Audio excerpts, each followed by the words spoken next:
Shalom, selamat malam bagi kita semua.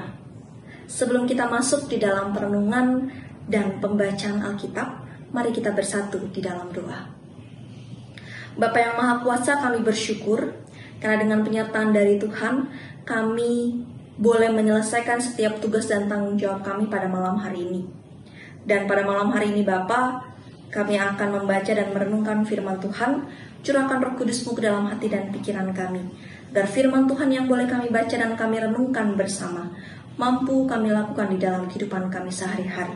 Dan untuk hamba-Mu yang akan memberitakan firman Tuhan, curahkan Roh Kudus-Mu ke dalam hati dan pikiran hamba-Mu ini, agar setiap perkataan yang boleh keluar dari mulut hamba-Mu ini, Tuhan boleh berkehendak atasnya. Berfirmanlah ya Allah, karena kami umat-Mu siap untuk mendengarkan. Amin. Pembacaan Alkitab kita pada malam hari ini terambil dari Kejadian pasal yang kedua, ayat 18 sampai ayatnya yang ke-25. Kejadian pasal yang kedua, ayat 18 sampai ayatnya yang ke-25 yang menyatakan, Tuhan Allah berfirman, tidak baik kalau manusia itu seorang diri saja. Aku akan menjadikan penolong baginya yang sepadan dengan dia. Lalu Tuhan Allah membentuk dari tanah segala binatang hutan dan segala burung di udara. Dibawanyalah semuanya kepada manusia itu untuk melihat bagaimana ia menamainya, dan seperti nama yang diberikan manusia itu kepada tiap-tiap makhluk yang hidup, demikianlah nanti nama makhluk itu. Manusia itu memberi nama kepada segala ternak, kepada burung-burung di udara, dan kepada segala binatang hutan. Tetapi baginya sendiri ia tidak menjumpai penolong yang sepadan dengan dia. Lalu Tuhan Allah membuat manusia itu tidur nyenyak. Ketika ia tidur, Tuhan Allah mengambil salah satu rusuk daripadanya, lalu menutup tempat itu dengan daging. Dan dari rusuk yang diambil Tuhan Allah dari manusia itu, dibangunnyalah seorang perempuan, lalu dibawanya kepada manusia itu. Lalu berkatalah manusia itu, inilah dia, tulang dari tulangku dan daging dari dagingku. Ia akan menamai perempuan sebab ia diambil dari laki-laki. Sebab itu seorang laki-laki akan meninggalkan ayahnya dan ibunya dan bersatu dengan istrinya, sehingga keduanya menjadi satu daging. Mereka keduanya telanjang, manusia dan istrinya itu, tetapi mereka tidak merasa malu. Demikian pembacaan Alkitab. Shalom, selamat malam, salam sehat bagi kita semua. Keberadaan manusia di muka bumi ini tentu Allah menciptakannya dengan maksud dan tujuan. Dan tujuan Allah menciptakan manusia adalah agar manusia dapat menjadi mitra Allah di dunia. Langkah awal yang Allah berikan kepada manusia sebagai mitranya adalah menugaskan manusia untuk memberikan nama pada makhluk-makhluk hidup yang Tuhan sudah ciptakan. Dan kalau dalam perikop yang kita baca, manusia memberikan nama kepada hewan-hewan. Namun tugas dan tanggung jawab manusia tidak hanya memberikan nama. Tentunya Tuhan juga memberikan tugas dan tanggung jawab lainnya. Sayangnya, dari segala banyak makhluk hidup yang Tuhan ciptakan, ternyata manusia tidak melihat satupun yang sepadan dengan dia untuk menjalankan tugas dan tanggung jawab itu. Dan dengan inisiatif dari Allah sendiri, Allah membuat kembali, menciptakan kembali sosok manusia lainnya, yang pada akhirnya manusia laki-laki memberikan nama kepada sosok manusia baru yang Tuhan ciptakan baginya. Dan sosok baru ini dinamakan perempuan. Dan keberadaan laki-laki dan perempuan Allah kehendaki untuk menjalankan tugas dan tanggung jawabnya di dunia sebagai mitra Allah, untuk memenuhi bumi dan mengelola ciptaan Tuhan lainnya. Dan kalau kita tarik dalam kehidupan kita, ada dua hal yang kembali kita mau direfleksikan dan mau diingatkan pada malam hari ini. Yang pertama, kembali kita mau diingatkan bahwa laki-laki dan perempuan Tuhan ciptakan sepadan. Allah melihat bahwa laki-laki membutuhkan sosok yang dapat membantunya untuk menjalankan tugas dan tanggung jawabnya. Dan untuk itu, Ia menciptakan sosok perempuan yang dapat menjadi rekan yang sepadan dengan dia. Dan untuk itu, laki-laki dan perempuan tidak ada yang berada di atas dan tidak ada yang berada di bawah. Keduanya sama di mata Allah. Karena mereka sama-sama mitra Allah dan sama-sama punya tugas dan tanggung jawab di dunia ini.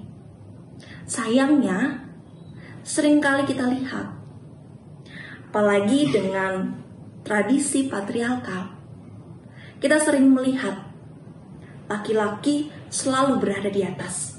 Dan dari perikop ini kembali kita mau diingatkan, bagi Tuhan semuanya sama. Mereka punya tugas dan tanggung jawabnya masing-masing untuk menjadi mitra Allah. Dan hal yang kedua yang kembali kita mau diingatkan, seperti yang dikatakan tadi, bahwa manusia, yaitu laki-laki dan perempuan, Tuhan berikan tugas untuk memenuhi bumi dan menjaga ciptaan Tuhan lainnya. Sayangnya akhir-akhir ini kita sering diperlihatkan dengan berita-berita bahwa manusia sendiri yang merusak alam ciptaan Tuhan. Oleh karena itu, kita mau kembali diingatkan. Kita punya tugas dan tanggung jawab yang sama, baik laki-laki dan perempuan, yaitu untuk memenuhi bumi dan tentunya menjaga ciptaan Tuhan. Sebuah pertanyaan refleksi yang kita jawab dalam diri kita masing-masing. Apakah kita sudah benar-benar menjadi mitra Allah di dunia ini? Dan apakah kita benar-benar sudah menjadi pasangan yang sepadan, rekan yang sepadan bagi manusia lainnya? Tuhan memberkati kita. Amin.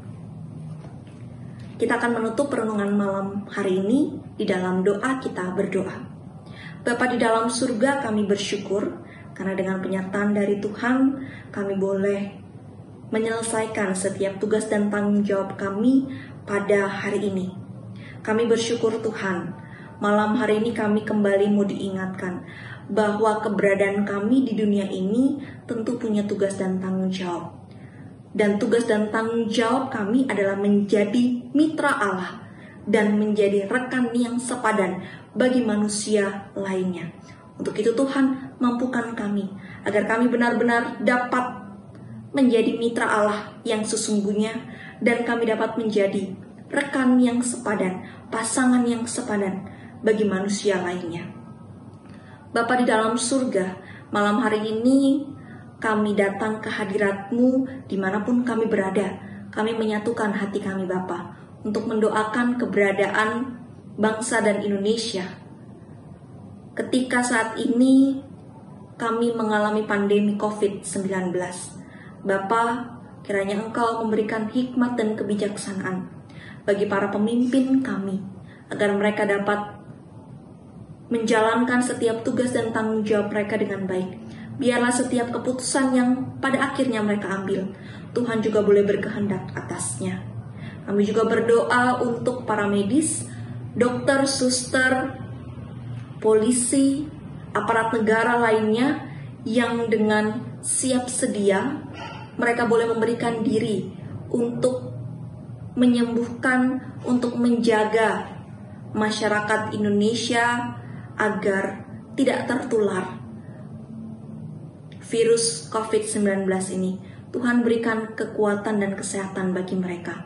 Kami juga berdoa Bapa untuk jemaat-Mu yang saat ini ada dalam kelemahan tubuh. Tuhan berikan penguatan bagi mereka. Berikan kesembuhan yang asalnya hanya daripada Tuhan. Dan untuk keluarga yang boleh setia mendampingi mereka, Tuhan juga berikan kekuatan dan Tuhan berikan kesehatan. Bapa di dalam surga, kami juga mau berdoa untuk jemaat-Mu dimanapun kami berada. dalam situasi dan kondisi, dalam pergumulan yang saat ini dialami. Tuhan mau berikan kami kekuatan. Tuhan mau jaga dan pelihara kami. Mampukan kami Bapa, agar kami dapat menjalani kehidupan yang Tuhan masih percayakan kepada kami ini dengan baik. Ini doa syukur dan harapan kami Bapa. Di dalam nama Anakmu Yesus Kristus, Tuhan dan Juru Selamat kami. Amin. Demikian perenungan malam kita pada malam hari ini. Tetap di rumah, tetap jaga kesehatan, tetap terapkan pola hidup bersih. Tuhan memberkati kita.